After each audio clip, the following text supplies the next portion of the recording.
Hello everyone, welcome to the session. So I hope आप सभी अच्छे होंगे। आपने इससे पहले वाला सेशन भी ज़रूर देखा होगा, बिकॉज इससे पहले हमने सिलोजिज्म का टॉपिक है वो कवर किया था। उसमें हमने different different type of questions discuss किए थे। ठीक है, तो आज वाले सेशन में भी हम यहाँ पे डिस्कस करने वाले हैं। ओके, सो आज हम डिस्कस करेंगे कोडिंग एंड डिकोडिंग। ठीक है, तो कोडिंग एंड डिकोडिंग कवर करेंगे और डिफरेंट टाइप ऑफ क्वेश्चंस यहाँ पे से हम सॉल्व करेंगे। सो बेसिकली वैसे कोडिंग एंड डिकोडिंग तो नॉर्मल कॉमन सेंस से क्वेश्चन सॉल्व हो जाते हैं, राइट। बट कुछ चीजें ऐसी होती हैं जो हमारे माइंड में पहले से हो या पहले से हमने वो क्वेश्चन देखे हो, उस टाइप के क्वेश्चन देखे हो, तो हमें एग्जाम में सॉल्व करना इजी रहता है चीजों को, राइट। चलिए, so we will start this session with the discussion of this comprehensive guide book. So basically ये गाइड बुक आपकी इंफॉर्मेटिव बुक है जो आपके सीसेट के एग्जाम के रिलेटेड आपको एग्जाम पैटर्न, आपका सिलेबस क्या होता है, आपका डिटेल सिलेबस क्या होता है, हर एक सेक्शन का, ठीक है, इस टाइप की इंफॉर्मेशन आपको यहाँ पे मिल जाती है। सो आप इसको डाउनलोड कर सकते हैं। नीचे वीडियो के नीचे आपको डिस्क्रिप्शन में लिंक मिल जाएगा, वहां पे से आप इसको सेव करके रख सकते हैं। Okay, so let's start our first question. तो फर्स्ट क्वेश्चन स्टार्ट करते हैं हम अपना। In a certain code language certain is written as this, then how sequence will be coded. तो यहाँ पे आपके पास गिवन किया गया है एक वर्ड, ठीक है, सर्टेन,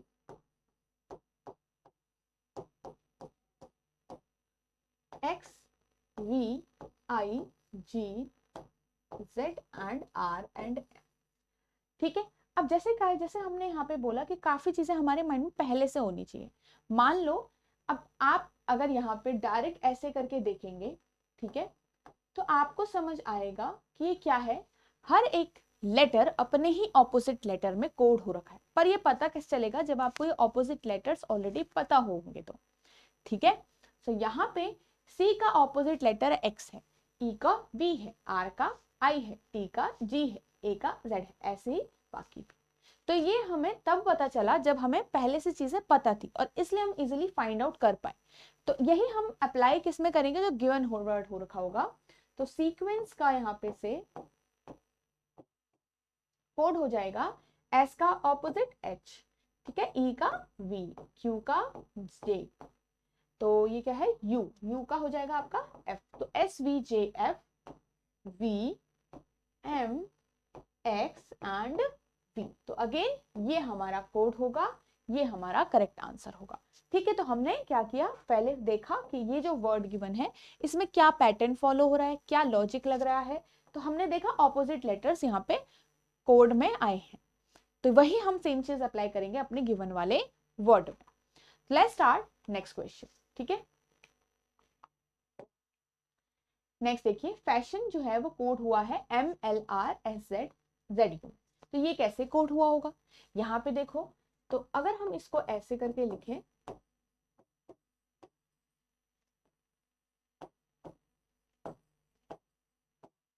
ठीक है, अगर आप डायरेक्ट नीचे नीचे देखोगे, हर एक लेटर के नीचे देखोगे, तो आपको यहाँ पे डायरेक्ट समझ तो नहीं आएगा कि ये कैसे कोड हुआ है, क्योंकि पैटर्न हमारा जरूरी नहीं है कि हर बार ऐसे ही लगे, हर एक लेटर का कोड जरूरी नहीं है उसी के नीचे गिवन हो रखा हो। ठीक है, कई बार ये कैसे होता है, अगर हम पूरे वर्ड को ढंग से नोटिस करें तो कई बार ये हमारे पास इस टाइप से भी कोड होता है, मतलब इसका कोड यहाँ है, कई बार ऐसे हो सकता है इसका कोड यहाँ हो। ठीक है, वो आपको प्रैक्टिस के साथ पता चलेगा। अब एफ का कोड यहाँ हुआ होगा, तो पहले आपको ये पहचानना है कि ये सही भी है कि नहीं है। यहाँ पे एफ और यू के बीच में क्या कोई रिलेशन है, यस, यू और एफ दोनों एक दूसरे के ऑपोजिट लेटर हैं, बिल्कुल, तो रिलेशन मिल गया हमको, लॉजिक पता चल गया। एन और एम में वही बात हमारी फॉलो हो रही है। सिमिलर चीज आपकी ए और जेड में फॉलो होनी चाहिए, सिमिलर रिलेशन ऑपोजिट लेटर का बिल्कुल फॉलो हो रहा है, तो इसका मतलब हमारा यहाँ पे ऑपोजिट लेटर ही यहाँ पे हुए हैं। ठीक है, तो यही चीज हम इस वाले वर्ड में भी अप्लाई करेंगे। ठीक है, तो यहाँ इसका वर्ड यहाँ होगा, इसका वर्ड आपका यहाँ पे होगा, तो ये क्या हो गया, वी। ठीक है, इसके बाद आर का भी यहाँ पे होगा आई, ए का जेड, डब्ल्यू का डी, टी का आपका यहाँ पे हो जाएगा जी, यू, एल एंड एच। तो इसके लिए आपको ऑपोजिट लेटर्स पता होने चाहिए। ठीक है, इसी चैनल पे आपको बेसिक वाली वीडियो भी मिल जाएगी जिसमें हमने opposite letter, reverse place values and हर लेटर की प्लेस वैल्यूज को हमने शॉर्ट ट्रिक से सीखा है। ठीक है, तो ये हमारा आंसर है यहाँ पे, तो third will be our correct answer, पूरा मैच हो रहा है, राइट। ठीक है, चलिए नेक्स्ट क्वेश्चन पे चलते हैं यहाँ पे से अब MAT is written as KYR, CH is written as this, then how equation। अब दो हमारे पास दिए हैं तो दोनों में कॉमन पैटर्न होना चाहिए, ठीक है। SH कैसे है QFC एंड KY। तो यहाँ पे अगर आप देखोगे स्ट्रेट में भी आपको कोई ऑपोजिट लेटर तो अब नहीं आएगा और इस साइड भी कोई ऑपोजिट लेटर नहीं दिख रहा होगा, ठीक है। तो यहाँ पे क्या हुआ होगा, अगर हम ऑपोजिट लेटर का अब आपको नहीं मिला तो यहाँ पे हर एक लेटर का +1 +2 या -1 -2 भी होता है, जैसे हमने बात की थी, है ना, ठीक है। तो जो भी हमारे पास यहाँ पे कभी भी अगर हमारे पास नेक्स्ट लेटर होता है, नेक्स्ट लेटर में चेंज हो गया कोई लेटर तो उसे हम प्लस करते हैं, और अगर कोई प्रीवियस लेटर में चेंज हो रहा है तो उसे हम माइनस करते हैं। अगर हम बोले नेक्स्ट लेटर टू ए या फिर इमीडिएट नेक्स्ट ऑफ ए, तो बी है हमारे पास, ठीक है। तो A is change to next letter तो वो बी में चेंज हो जाएगा, राइट। बट अगर हम यहाँ पे ए को सी में चेंज करते हैं या ए सी में चेंज हुआ है तो उसका मतलब क्या हुआ, ए की जैसे प्लेस वैल्यू 1 है, सी की प्लेस वैल्यू 3 है, तो यहाँ पे क्या हुआ होगा +2 होगा। अगर डी हमारा चेंज होके बी में हो गया, ठीक है, डी का कोड हुआ बी, तो कैसे हुआ होगा, यहाँ पे डी की प्लेस वैल्यू 4 है, बी की प्लेस वैल्यू 2 है, तो यहाँ पे आपको जैसे नंबर के उसमें साफ दिख रहा है -2 होगा, तो इसका मतलब लेटर में क्या हो रहा है -2, ठीक है। तो इस तरीके से हम यहाँ पे चीजें देखते हैं। अब यहाँ पे अगर हम देखें तो अगर हमारी ये इसकी प्लेस वैल्यू 13 है, इसकी 20 है और इसकी 1 है, जब हम प्लेस वैल्यू को लिखकर जब हम कोड फाइंड आउट करते हैं तो ज्यादा इजी रहती है हमारे लिए चीजें। अब अगर हम यहाँ पे 11, 25 और 18 हमने इनका भी प्लेस वैल्यू लिख दिया, क्या अब आप रिलेट कर पा रहे हो इसको, बिल्कुल जैसे 13 से 11 -2 करके होता है। अभी हमें नहीं पता कि ये सही है, बट हम सिर्फ चेक कर रहे हैं जो हमारे दिमाग में आ रहा है। ये आपका 20 से -2 ठीक है, यहाँ पे ये भी आपका -2 है क्योंकि ये 5 है, ये 3 है, ये 6 है, ये 8 है, ये आपका 19 है, ये आपका 17 है भाई, ठीक है, ओके। तो यहाँ पे -2 हुआ है, यहाँ पे -2 हुआ है, ए भी -2 होके y बनता है, क्यों, ये ऐसा क्यों है, क्योंकि जो हमारी अल्फाबेटिकल सीरीज है A to Z A to Z A to Z ये साइक्लिक है, अगर A से Z पे गया और वापस से फिर A से शुरू होता है, ठीक है, तो खत्म नहीं होके वो वापस से Z पे से A शुरू होता है। तो जैसे XYZ हो गया, फिर A से शुरू होगा और यहाँ से फिर वापस चलेगा Z तक, फिर वापस से A से शुरू होगा। तो अगर हम ए के पीछे की तरफ चलें, मान लो अगर आपको ज्यादा परेशानी होगी कि किस में चेंज होगा, सिंपल इसको देख लो, सपोज 26 आपका Z है, 27 आपका A है, 27 आपका A है, तो अगर मैं -2 करूंगी 27 से ऑब्वियसली 25 आएगा, तो 25 वाला जो लेटर है वो आप वहां पे लिख दो। ज्यादा कंफ्यूजन होती है तो आप इस तरीके से इसको कंटिन्यूअस कर सकते हो, ठीक है। चलिए, हमने ये तो समझ लिया कि हर एक लेटर -2 होके चेंज हुआ है, तो इक्वेशन में भी सेम आपका यहाँ पे फॉलो होगा, ठीक है। अगर हम यहाँ पे देखें इक्वेशन के लिए, तो इक्वेशन में भी सेम चीज फॉलो होगी, जैसे कि EQYATION ये हमारे पास है, ठीक है। तो अगर हम देखें तो E में माइनस करोगे C आएगा, इसमें माइनस करोगे 2 माइनस करना है, राइट। तो 14 में से 2 माइनस करोगे 12, किसकी प्लेस वैल्यू होती है L की। तो हमारा जो कोड है वो C से शुरू और L पे खत्म होना चाहिए। आगे देखते हैं, Q 17 होता है, -2 15, O की प्लेस वैल्यू होती है 15, ये आपका 21 होता है, 21 -2 19, S की प्लेस वैल्यू होती है। तो हमारे पास आंसर मिल गया हमें थर्ड वाला COS। तो यहाँ पे बाकी तो ढूंढने की जरूरत नहीं है, बिकॉज नन ऑफ दीज भी नहीं है और बाकी सब में से यही हमारा मैच कर रहा है, तो this will be our answer, ठीक है। चलिए, सो आई होप आपको समझ में आया है और आप लोग साथ के साथ सॉल्व कर रहे हो उसे, ओके। चलिए नेक्स्ट क्वेश्चन पे चलते हैं। यहाँ पे से हम लोग टर्मिनल को ऐसे लिखा गया है, तो हम टावर्स को कैसे लिखेंगे, सिंपल है। चलो अब देखते हैं कैसे। यहाँ पे है TERMI, यही है, बिल्कुल इसके नीचे लिख दो इसको भी,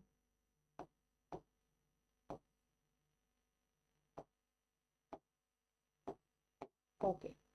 अगर हम यहाँ पे ऑपोजिट, तो आपको इजीली दिख ही जाएगा कि ऑपोजिट है भी कि नहीं है, क्योंकि वो साफ साफ मेंशन हो जाता है, दिख जाती है चीजें, ठीक है। अगर हम यहाँ पे से चीजों को देखें तो अगर मैं ऐसा लगाऊं वापस से, ये 20 होता है, ये 14 होता है, ये 5 होता है, ये 19 होता है, तो कोई तो सीक्वेंस बन नहीं रहा होगा, आपको दिख रहा होगा। क्योंकि जब प्लस माइनस भी होता है तो प्लस माइनस भी एक पैटर्न बनाता है, +1 +2 +3, या +1 +1 +1, -2 -2 -2, ऐसा करके एक पैटर्न बनना चाहिए, एक सीक्वेंस बनना चाहिए। यहाँ पे कोई सीक्वेंस नहीं दिख रहा होगा आपको, तो इसका मतलब ये सीधा सीधा एरो तो नहीं है, मतलब हर एक लेटर अपने ही नीचे कोड तो नहीं हुआ है। तो कुछ और चीज यहाँ पे आपको दिख रही है, जैसे 8 लेटर्स का वर्ड है, 8 लेटर्स है इस वर्ड के अंदर। अगर मैं इसको दो साइड डिवाइड करूं, दो पार्ट्स में डिवाइड करूं, और अब मैं थोड़ा सा इसको समझने की कोशिश करूं, क्या मुझे अब समझ आ सकता है? ये बिल्कुल, थोड़ा सा ध्यान से देखो। टी यू, टी के बाद यू आता है, एम के बाद एन आता है, ई के बाद एफ आता है, आर के बाद एस आता है। बिल्कुल हर किसी में +1 ही हो रहा है, ठीक है, तुरंत बाद मतलब +1 ही हुआ, ठीक है। तो हर एक लेटर के नेक्स्ट लेटर हमने यहाँ पे कोड किया है।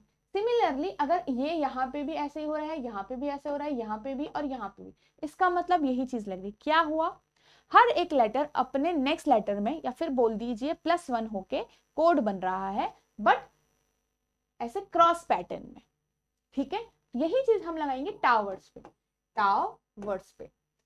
अब हमारे पास जो टावर्स वर्ड है वो 6 लेटर्स का है। अब ये 8 का था तो इसको हमने 2 उसमें डिवाइड किया, तो इसको भी आप 2 में डिवाइड कर लो। तो यहाँ पे से ऐसा कर लो, ऐसा, यहाँ पे से ओ का एल ऑपोजिट है क्या? नहीं, नेक्स्ट लेटर था ये, तो O P W X, sorry, T का यू यहाँ, डब्ल्यू का एक्स यहाँ, तो एक्स पी यू हमारे पास आंसर में आना चाहिए। This will be our answer, ठीक है। तो जैसे एस टी, ई का एफ, आर का S, T S F, so this should be our answer. Okay, कैसे हमने पता लगाया? कई बार यहाँ पे ये चीज आपको नया देखने को मिला कि भाई हर बार ऐसे सीधे में नहीं लगता कोड, कई बार आपका ऐसे क्रॉस में भी चीजें वहां पे होती हैं, ठीक है।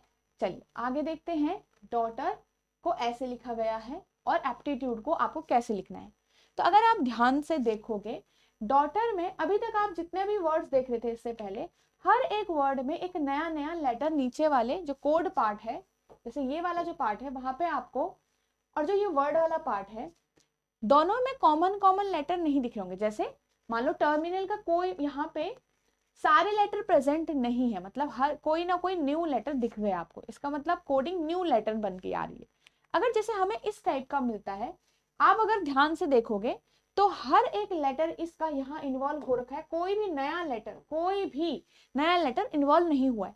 इसका मतलब सिर्फ आपने वर्ड को अरेंजमेंट किया है, रीअरेंज किया है, उसको कोई चेंज नहीं किया है। अभी तक हम क्या कर रहे थे, अरेंजमेंट भी साथ की थी और चेंजेस भी साथ में थे।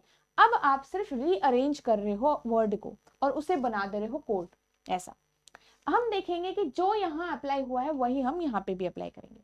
तो अगर मैं डॉटर वाले वर्ड को ध्यान से देखूं,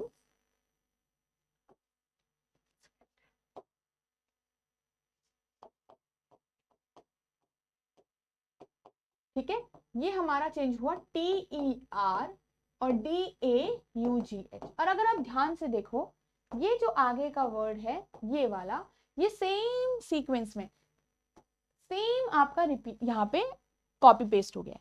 वही इस पूरे पैटर्न में TER भी यहाँ पे कॉपी पेस्ट हो गया है। तो इसका मतलब आगे के 5 वर्ड, 5 लेटर पीछे लिख दिए गए हैं उसी सीक्वेंस में, और पीछे के 3 लेटर आगे लिख दिए गए हैं सेम सीक्वेंस में, जैसे वो प्रेजेंट थे ओरिजिनल वर्ड में। यही काम अगर आप एप्टीट्यूड पे करो, देखो APT, ठीक है, तो अब आपको यहाँ पे दिखेगा ये इस APT TITUDE, तो आगे के 5 लेटर ये वाले हैं, पीछे के 3 लेटर ये वाले हैं। तो अगर हम इसको लिखें तो ये बन जाएगा UDE और APTIT। इनमें कोई चेंज नहीं करना, इनको इसी सीक्वेंस में यहाँ पे रख देना है और यही हमारा कोड बन गया। तो कई बार इस टाइप से भी अगर आपको थोड़ा सा चीजें डिफरेंट तरीके से हो गया, क्योंकि हर बार चेंजेस नहीं होते हैं, कई बार डिस्प्लेसमेंट भी हो जाती है, रीअरेंजमेंट भी हो जाती है। So this will be our answer, ठीक है, this will be our answer. आगे देखते हैं नेक्स्ट क्वेश्चन, क्रिटिकल। क्रिटिकल को ऐसे कोड किया गया है और कन्वर्ट को कैसे किया जाएगा फिर। तो अगर आप यहाँ पे फिर से देखो, सेम हमने यहाँ पे देखना है तो कोई भी नया लेटर नहीं आया, कोई भी न्यू लेटर नहीं आया। तो जब भी ऐसा होगा तो सबसे पहले आप यही सोचोगे कि इसमें ही कोई रीअरेंजमेंट हुआ है। तो क्रिटिकल का ये बन गया, तो आगे के मुझे CRIT तो सेम लग रहा है, ठीक है, CRIT तो सेम लग रहा है, चौथे लेटर से चेंज हो गया है। तो 4-4 के गैप में पहले 4 सेम प्लेस पे हैं, आपको बताना है लास्ट वाले का ना। तो लास्ट वाले क्या हुए, रिवर्स में आ गए हैं। पहले वाले जो हैं 4 वो सेम प्लेस पे हैं, बस लास्ट वाले जो 4 हैं उनकी ऑर्डर रिवर्स हो गया। उनका ऑर्डर रिवर्स मतलब L जो है वो सबसे लास्ट था, वो सबसे पहले बन गया, फिर A, फिर C और फिर I, यही हुआ है। तो यहाँ पे भी हम वही करेंगे, जैसे हमारे पास CONVERTS है, तो ये 4-4 के गैप में हुआ था। आगे के 4 लेटर सेम हैं और पीछे के जो लेटर्स हैं उनमें उनका ऑर्डर रिवर्स हुआ है। तो STR और E ऐसे करके इनमें इनका ऑर्डर रिवर्स हुआ है। तो STRE, CONVSTRE will be our answer. ठीक है, सो आई होप आपको थोड़ा सा यहाँ पे न्यू चीजें देखने को मिल रही हैं कि अगर कभी ऐसा आता है तो हो आपका दिमाग थोड़ा इस साइड को भी घूमना चाहिए। चलिए नेक्स्ट देखो, कंप्यूटर ऑन आपका लिखा गया है कुछ इस टाइप से, और ये कैसा लिखा जाएगा। ठीक है, तो देखते हैं। अगर हम फिर से थोड़ा ध्यान दें तो हमारे पास कोई भी न्यू लेटर अगर नहीं आया है, राइट, थोड़ा सा देखो, अगर वो चीज आपकी अप्लाई नहीं होगी तो तब आपको दूसरा सोचना पड़ेगा भाई। तो COMP वहां पे कुछ और है, फिर UTRONE, यहाँ पे देखो PMOC